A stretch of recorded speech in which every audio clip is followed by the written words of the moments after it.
King Kong అకస్మాత్తుగా తీవ్రమైన నొప్పితో విలవిలలాడిపోయాడు. అతని ఒక దంతం విరిగిపోయినట్లు గమనించారు. దంత నొప్పి వల్ల కింగ్ కాంగ్ కూడా తీవ్రంగా ఇబ్బంది పడ్డారు. నొప్పి ఎంతగా ఉందంటే తన ఆహారంపై దాడి చేసే ఇతర ప్రమాదకరమైన జంతువులను కూడా తరిమికొట్టే శక్తి లేక అతను ప్రమాదాన్ని ఎదుర్కొని ఉపరితల ప్రపంచంలో మనుషుల నుండి సహాయం కోరడానికి వెళ్లవలసి వచ్చింది. కింగ్ కాంగ్ హఠాత్తుగా రావడంతో అందరూ భయపడ్డారు. కానీ అతని సమస్య తెలిసిన తర్వాత ఒక డెంటిస్ట్ వెంటనే విమానంలో అక్కడికి చేరుకున్నారు. డెంటిస్ట్ కింగ్ కాంగ్ శరీరంలో మత్తు ఇంజెక్షన్ ఇచ్చారు. చివరకు కింగ్ కాంగ్ శాంతించాడు. ఆ తర్వాత డెంటిస్ట్ తాడు సహాయంతో అతని నోటిలోకి దిగాడు. విరిగిన దంతాన్ని బాగు చేసిన తర్వాత విమానం వేగంగా ఎగిరి విరిగిన దంతాన్ని బయటకు తీసింది. ఈ కృత్రిమ దంతం అమర్చారు. కొత్త దంతం పొందిన కాంగ్కు చాలా ఉపశమనం కలిగింది. ఎర్త్కు తిరిగి వచ్చిన తర్వాత కింగ్ కాంగ్ తనలాంటి ఇతర జంతువులను వెతకడం కొనసాగించారు. అతని అంచనాలకు విరుద్ధంగా అతను ఒక గుహలో అనేక ఘారీకోతులను కనుగొన్నాడు. కాంగ్కు తన నిజమైన ఇంటిని కనుగొన్నట్లు అనిపించింది. కానీ త్వరలోనే అతనికి తెలిసింది ఆ ప్రదేశంలో గాయపడిన ముఖంతో ఉన్న ఒక ఘారీకోతి రాజుగా ఉందని. కాంగ్ అక్కడికి రావడం ఆ రాజుకు ప్రమాదంగా అనిపించింది. కాంగ్కు ఆ ఘారీకోతి రాజు పెద్ద ప్రమాదం కాదు.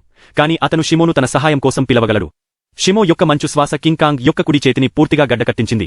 పోరాటంలో బలహీనపడిన కాంగ్కు అక్కడి నుండి తప్పించుకునే అవకాశం కోసం వెతకాల్సి వచ్చింది. ఒక దంతం విరగడం వల్ల కింగ్ కాంగ్ జీవితం కష్టతరమైంది. ఇప్పుడు హోలో ఎర్త్లో ఇన్ని ప్రమాదకరమైన జీవుల మధ్య అతని కుడి చేయి కూడా పనికిరాకుండా పోయింది. ఇలాంటి పరిస్థితిలో అతను బతకడం కష్టంగా అనిపించింది. నిస్సహాయ స్థితిలో అతను మరోసారి మనుషుల నుండి సహాయం కోరవలసి వచ్చింది.